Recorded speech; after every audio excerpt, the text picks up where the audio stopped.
Dobar dan, ja sam Jere, ovo je Aki. Danas idemo dalje s našim rječnikom splitskog slenga. U prošloj epizodi smo naučili riječi a, ae, ajde, ajme i asti. Danas nastavljamo s drugim slonom abecede nje.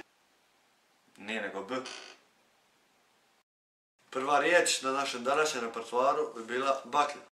Naime, baklja nema veze sa pirotehnikom ili navijanjem na stadionima. Baklja je još jedan od mnogih sinonima za joint. Jel' tako, Aki? Daj skulira se, radimo emisiju. Druga riječ sa slovom b bi bila balun. Riječ balun u Splitu ima više značenja.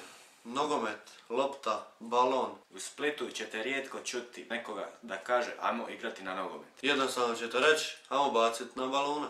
Treća riječ koju ćemo danas naučiti je bečka. Ovo je bila bečka. Evo još jedna.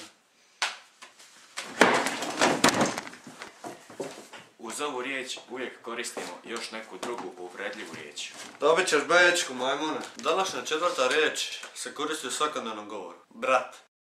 U splitskom slengu brat se ne koristi kako bi se izrazilo neko krvno srodstvo. Često ćemo, brate, reći nekom jako dobrom prijatelju. Ili kao poštapalicu na početku rečenice. Brate, jel' tako? Brate se može koristiti i u pokušaju brzog zbližavanja. Da, brate, imaš na poziv, molim te. Da, makni se od mene. Brate se u nekim stadijima pijanstva, nadrogiranosti i napušenosti često izgovara sa v ili m. Di si, brate? Šta imam, brate? Zadnja, ali i ne najmanje vrijedna riječ je brokva.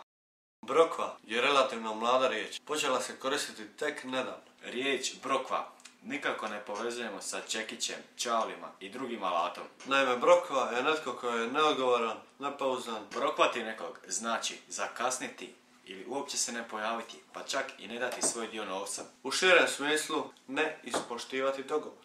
To bi bilo sve za danas. Ostanite s nama i idući put kada ćemo učiti slovo c. Da, brate, molim te, stvarno mi tri, akra. Da, pa.